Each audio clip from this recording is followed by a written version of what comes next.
Hi everyone. Today we are going to continue with our security basics course, and this is part 2. We are going to cover today the vendor assessments and SDLC in relation to why it is important for non-technical people like lawyers or sales or marketing team to understand some of those principles. So the topic for today is vendor assessments and SDLC.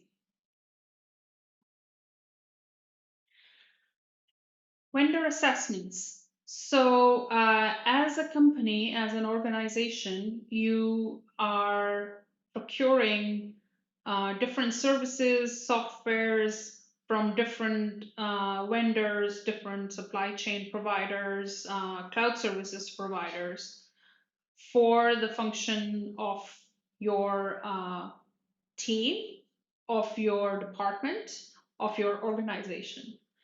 And it is important that we assess the vendors for the risks uh, for the company that they bring to your organization.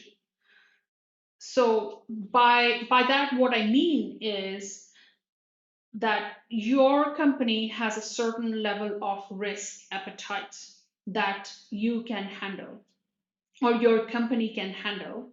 And you want to make sure that when you're procuring the services of vendors, you ensure that it does not increase the level of risk that your company can take any more than what is necessary or what is acceptable to you. So that's what the vendor assessments do. First part of the vendor assessments is that it covers the functionality of what you require. So, for example, in the first part, we touched upon, the payment services for the API point. So you have a functionality that it ensures that when you're selling a product or a service, it captures the payment information, it processes the payment successfully or unsuccessfully, and gives you back the information like transaction ID and so forth. So technically, from a business standpoint of view, the services you're procuring is covers the functionality that you require for your business or for your area of work to be done. That's first part.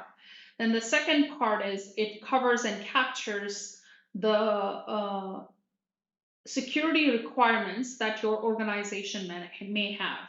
So, in for example, encryption, type of encryption, what protocol that it would use, does it require authentication, should it have single sign-on so you don't have to create a username and password, and if you have to, what is the strength of your password, so forth and so forth. So it will have a list of cybersecurity requirements that the vendor application must meet. Then the third part of it is it may have other requirements like regulatory requirements that the data should be stored here in this region. There may be a compliance requirement from different regulations like GDPR or NIS2 or CCPA or financial services, whichever the service or function that application that vendor does for you. That's the third part. And so you are capturing all of those risks in the vendor assessment. So it is not just the responsibility of the security team to perform the vendor assessment. It is a combined responsibility of different stakeholders in your business to ensure that the vendor assessment covers the scope of the work. So very briefly here, we will touch more on the cybersecurity side. But vendor assessment is not just the security vendor assessment. It is actually a much broader in scope because it needs to meet the functional requirements, it needs to meet the legal requirements, it needs to meet the data protection requirements if there is a personal data involved it needs to meet the regulatory requirements, it needs to meet the cybersecurity requirements of your organization. So there are many stakeholders involved in this whole process. So you need to identify what type of service it is. We talked about the shared responsibility model in the first part. And this is where it comes into play because it will define what security controls that you can implement or what the vendors can provide, or, and what's the depth and detail of those. So you need to ensure that you know which type of service you're procuring and what's the shared responsibility model defined by that vendor for that model. That gives you a brief of what are the risks and threats to your organization. However, you still have to scope and align it to your own risk matrix. So this is a separate aspect of risk management that is defined from the top level, that you have a risk matrix that defines the impact and the likelihood for specific threats that your organization has identified, and then everybody in the company uses the same matrix, so you're comparing apples and apples instead of apples and oranges. So once you know what service it is, you know what shared responsibility model is for that service from that vendor. You have a idea of risks and threats based on those uh, that you can map to already within your organization, and what it means to you if you bring that vendor in and use that vendor in the service provider sense. So that's the key part and key scope of it. Now, when you're assessing the vendors by asking them specific questions, you need to also make sure that you have sort of automated, and I wouldn't say it's an automated, it can be automated or you can use Excel, but at the end of the day, whatever application you use for the assessment to ask those questions, you should align the risk for each question based on the response. So, for example, with the previous example of the payment services provider, you want to make sure, because it's capturing the personal data and it is also capturing the credit card information in order to process the payment, that you've asked what type of certifications they have, and you've put for this kind of service PCI DSS or PSD2 or ECD or SIA, whatever the framework is, that it needs to be mandatorily certified or should have a certification of those. So that is a mandatory. And if the vendor says no, then you must ensure that the risk is high for that question based on the response. So that if I am assessing that vendor and if I look at the question, I am not manually saying this is a medium risk, versus if you are assessing the same vendor and same question for same type of service, then you are saying it is high. So now I have assessed as medium and you've assessed as high, and now there's a discrepancy if you have different vendors for payment services provider. And that is also possible because in certain regions, certain vendors are not available, so you use a different provider in that country if you're a global company, and so you may end up with 2 or 3 or multiple vendors providing the same service based on which country you are in. And you want to make sure that they have the same level of security, because for you the risk is the same. It's not going to change just because you're in a different country and you're using a different provider. So making sure that there is a risk attached to it and automatically it gets assigned based on the response that the vendor has selected. And honestly, also the vendor should not see the risk, because the risk is to you. And you should then assess the whole risk and risks after the assessment is complete, and have a discussion with them as an overall picture, but not as an individual risk per se. So that's the big part of the vendor assessments is having a risk matrix, having a risk attached to the response to each question if there is a risk, and then you are assessing the risk as a whole for that vendor, for that service, and not as individual questions. Of course, you will go through and look at the risk and then work it through the details, but the report should reflect the overall risk of the vendor to your company in order to make sure that you have clear visibility for reporting purposes to the top management. Now, the key steps involved in is cybersecurity risk, information risks, what controls that are implemented, what are the key processes that are involved, and the controls attached to the process, and also the key people controls. So people controls may be background checks. Process control can be more in terms of documentation or CI/CD pipelines. Your information cybersecurity risks can be around encryption or access management. So you need to make sure that you're covering the whole scope of that. But these are more specific to IT, cybersecurity, engineering side of it. You will also do an assessment on the functionality, and you will assess the risk from a functionality standpoint as well, which is very important. Because if the vendor fails to meet the functionality requirements, it doesn't even make sense to do other assessments because you probably would not be choosing that vendor.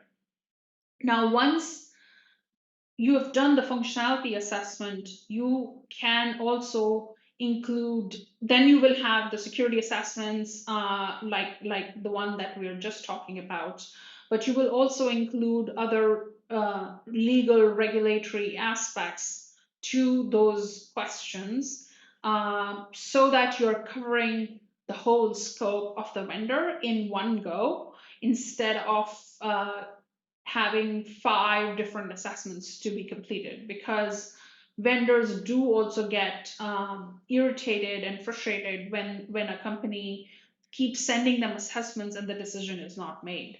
So not only you need to make sure that the vendor is you're performing the vendor assessment and the risks identified through the assessment are aligned to your company, you're also making it easier for the vendor to complete the assessment in the first place, because uh, otherwise it defeats the purpose that they are not going to complete it, and you will now have an unknown risk that if you choose to use that vendor still.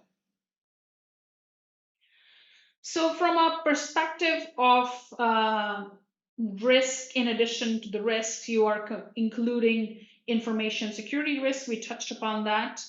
You're also including the physical security risk or physical security questions, which means that even though you don't have access to the data center of the provider or of the vendor where the application is hosted, the vendor should be able to say what are the physical security controls that are implemented, if they have offices, and if they have information stored in terms of files on paper, can you print them? So you should have the physical security questions included in those assessments. Controls security, which is usually around the different aspects of the controls that you're implementing, that they are effective and efficient. But so you can use audit reports in those cases. So have asking the vendor to share the audit reports that have happened. That can also include certifications. However, the other aspect of controlled security is the physical environment, in a sense that the controls that are in the physical environment, like your power, your climate control, your uh, uh, different, like the humidity control and such, because these controls and these devices now are attached to the network that actually poses threat to the organization sometimes, that the bad actors can breach through these systems. Like the target data breach was through the HVAC system for POS control, and now you have a data breach. And so you need to make sure that the controls security is also maintained. Then you have the IT environment security. So let's say I'm an engineer in a vendor company. My laptop needs to be secure. My IT environment needs to be secure. What are the security controls around the IT environment that the vendor is implementing? How is patching being done? How is vulnerability management being done? I don't know, as my endpoint, do I have firewall on my laptops, or antivirus on my laptop, or malware protection in my laptop? So that is very important.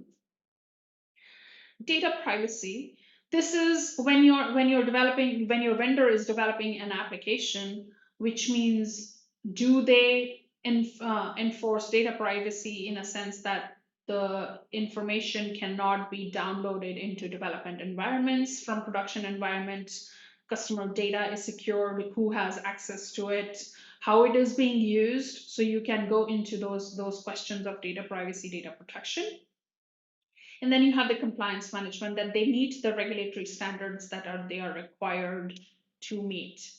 So vendor assessment is actually a very complex topic to cover, but at the same time, it is actually gaining more importance, more and more importance now, that the priority for vendor assessments is increasing in the course of information security, because as a company, as an organization of services and products that you're delivering, you're not just doing everything on your own. You're bringing in other people from outside, other technologies and systems from outside that you have no or limited control over in your organization, and using those combined together to deliver what you're delivering, or what your business purpose is.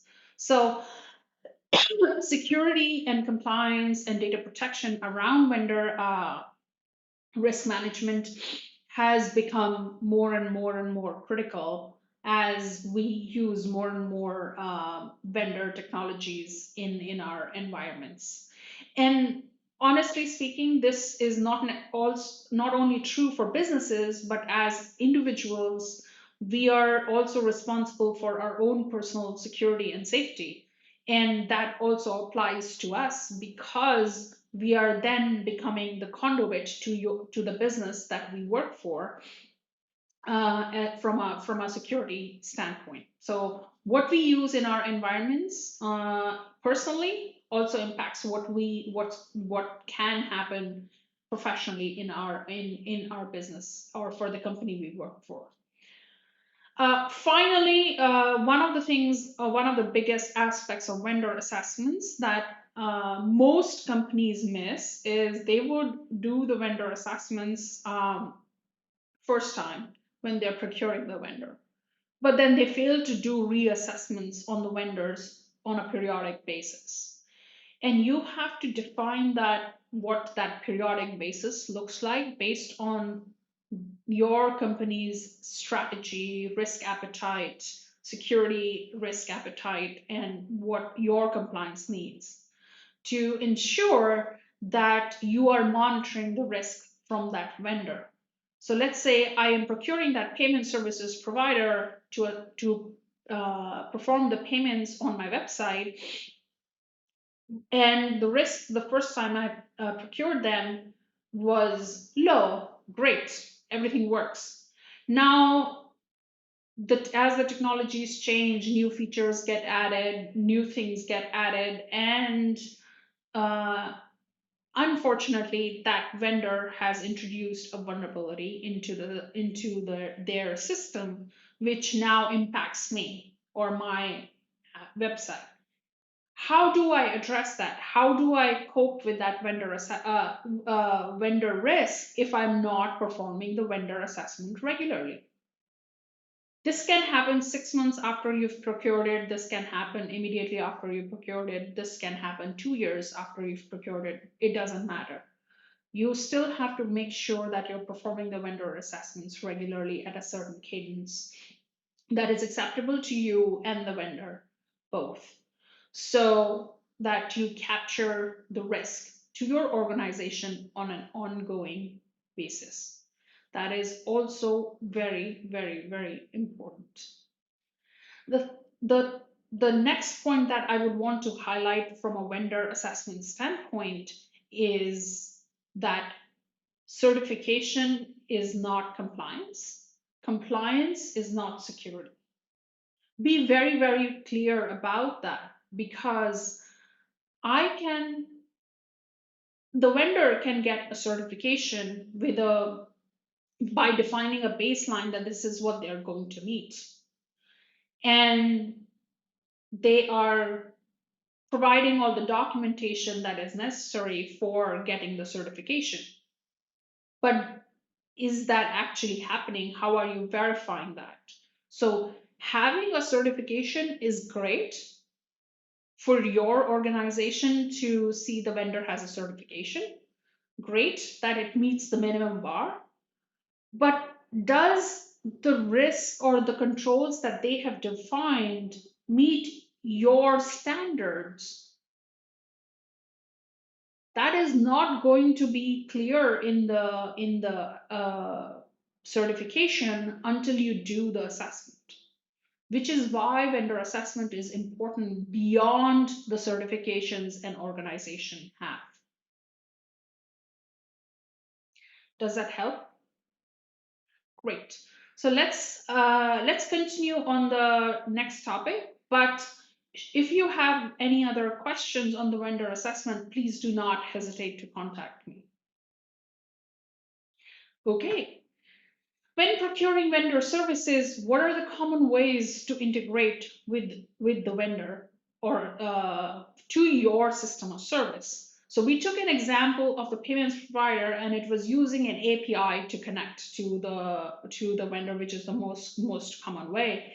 Now you know that in the vendor assessment, you need to include certain security questions around encryption, around authentication, verification, authorization, data controls, and so forth. So that gives you a perspective of what needs to be part of the questionnaire. Next topic is SDLC. So SDLC is software development lifecycle, and I will start with waterfall methodology because it gives you a much clearer perspective of the steps that are involved in SDLC. So SDLC is software development lifecycle, and is a process that is used to develop softwares, services, code, applications, web services, whatever you're developing from an engineering standpoint. This is also now have become a missed opportunity because marketing sales team are also developing their own codes sometimes, and that does not follow through the same SDLC process. So now you're introducing vulnerability and risk within the organization. So making sure that all the departments follow an SDLC process is very, very, very important. Now, touching upon waterfall, so there are two types of methodologies, SDLC methodologies. One is waterfall and one is agile. As the name suggests, waterfall is simply literally like sequential steps, one step down, down, down, down as the water falls. Literally steps of the staircase is how you can define the waterfall methodology. So your first step is requirements, design, development, testing, and deployment. And then the big outcome comes. So one of the biggest aspects of waterfall methodology is you have a feature that you want to develop or you want to integrate in a product or a service, and at the end of the whole life cycle, you are actually delivering the whole functional feature in a way. And so because it's sequential, you're developing the whole thing at the end of the day and delivering the whole thing at the end of the day. You have a long time to deliver from feature to feature. So it may take up from like 2 3 months to 6 months or a year to go through end to end and deliver it. So when anything changes in the middle, it's difficult to retract, and it can cause further delays and so forth. So there are pros to it and there are cons to it. It's in the environment we are in. Waterfall methodology is no longer used commonly at the moment. However, it is important to understand the steps in the methodology because it's more clear in the waterfall model, which is not clear in Agile, and people miss that. And in Agile method, it's a faster way of developing and delivering things. So if I go back and take an example of a house, let's say you're constructing or you're building a house. In the waterfall methodology, you are going to scope the whole building of the house, that it is going to be a two-story house, it is going to be a A-frame structure, it is going to use this, that, whatever. And at the end of the day, you're actually going to deliver the whole house altogether, completed, ready to move in, for example. That's how you're going to deliver it in waterfall. Whereas in Agile, what you're going to do is you're actually going to break the construction of the house in smaller deliverables. So you're going to say, okay, I am going to deliver, I have the whole big picture is building a house, but I'm not going to deliver it in a one big chunk swoop. I'm going to deliver it in small chunks. And what those small chunks or milestones will be are, I'm going to deliver setting up the foundation of the house that I have to deliver. In order to deliver the foundation, I have to capture the requirements like, okay, I have to, it's a two-story house. What is the framing it would look? Does it have a basement or not? What is the size, square meter size of it? And so forth, so that you can actually identify how deep your foundation should be, what materials you need to use, how would you put the rebars in, so forth and so forth. So you have to capture all the requirements in order to ensure that the design and development happens around those specs, so that when you deliver the foundation, everything is good. So you design, after you've captured the requirements, you design, which means you need the architectural designs in terms of where your placements will be of those, in order to actually dig the hole where the foundation is going to be placed, where the water outlets would be, where the sewer outlet and utilities outlets would be, and so forth. So you have to do all of that. Then you're actually going to develop, which means you're actually going to dig the hole and pour the concrete in. And then you have to do the testing of the whole poured concrete, that everything is set, it can handle the weight, the depth, the thickness of the concrete of the foundation that you've poured is what is required, and so forth. So now you've all have done all that, now it's ready to go to the next stage. So that's your deployment. And so now you've delivered the delivery of the foundation in 2 weeks time. That's how your milestone one is achieved. Now you're going to go to the next deliverable in Agile to say you have to construct the outer framing and outer walls of the first floor. And now you're capturing the requirements of that for the purpose. So when it comes to Agile, you're actually going to deliver the whole house, but you've identified that you're not going to deliver the whole house in one go. You're going to deliver the house in pieces and in milestones. And what those milestones are: deliver the foundation, deliver the first floor outer, then you are going to create the second floor flooring or the ceiling of the first floor, and then you pour the outer, you construct the outer walls of the second floor, and then you create the roof. And so that's how let's say that's those are the milestones you've identified, and that's how you're going to construct. So you're going to follow through the requirements and design, develop, test all the steps in each of the cycles or each of the milestones. So these milestones are shorter in duration because you've already created bite-sized chunks that you are going to deliver the product in. uh, and then so they can be, and those duration is called sprints. And in those sprints can be 2-3 week window, that these are the duration in which you're going to deliver it. If there is any issue in the deliverable at that phase, you can capture them much more quickly. Unlike in waterfall methodology, it is going to come late, very late in the cycle. So you're catching up the issues quite early on. However, you have to make sure that the integration from the previous deliverable to the next one you're going to deliver happens as well. So as you move along in the sprints, you have to make sure that you're also doing additional testing, like integration testing, for example. So that becomes of more importance in the exercise when you're using sprint and agile.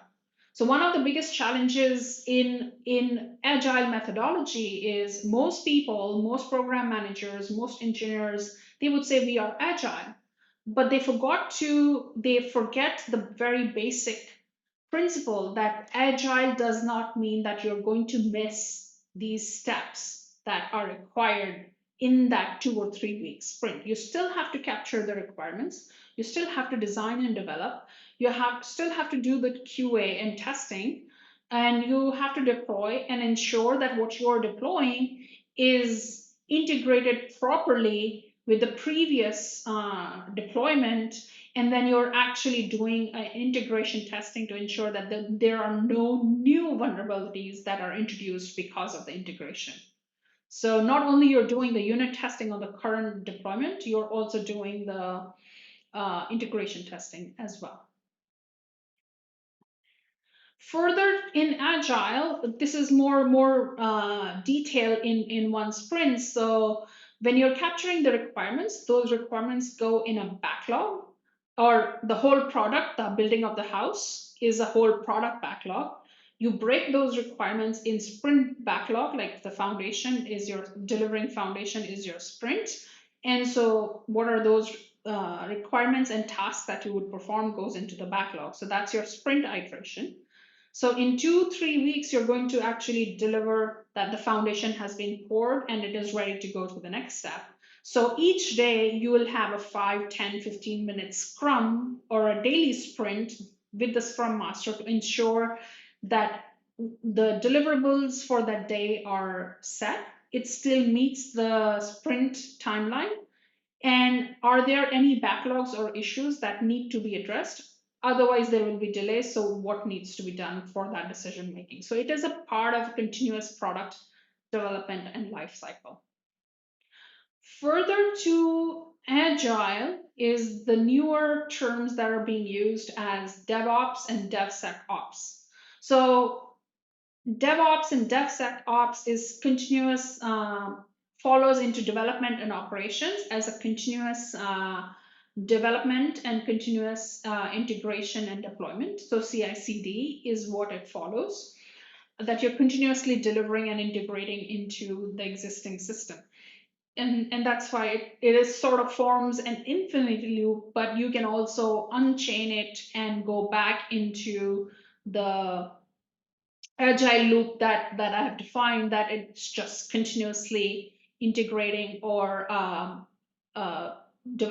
you're deploying it. So that's the whole concept of agile and DevOps. That's why they run in parallel. Is you meet the agile requirements using DevOps, and further to DevOps is DevSecOps, that you have included the security aspects in the same concept of DevOps, that you're not missing the security requirements and security development that is required for the feature development as well, as part of the delivery of the feature. All right, those are the few topics that we would be covering today. So one of the questions that comes very often and that you need to understand is what are the challenges with agile development methodology?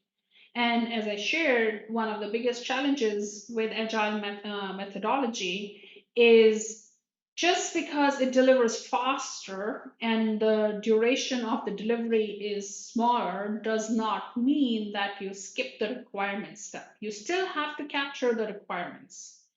And second of it is if there are bugs and issues in a delivery and you said you're not going to fix this because they are not major, you still have to go back and put them as a part of the backlog of the next sprint so that you can address them in the next sprint. By the time you've delivered the whole product, your backlog should be zero. There shouldn't be any bugs open, there shouldn't be any tasks open just because you've not fixed or addressed them in the previous sprints. So those are the two biggest challenges that you would see in the agile methodology. Thank you so much for listening to me. Part one we touched upon previously. This is part two. Both of them are available in the course. After this, there will be a question or a quiz that you have to complete in order to get the certificate of completion of this course. In case you have any questions, please do not hesitate to contact us. We will be more than happy to answer any questions or any concerns you may have with regards to this course. Thank you.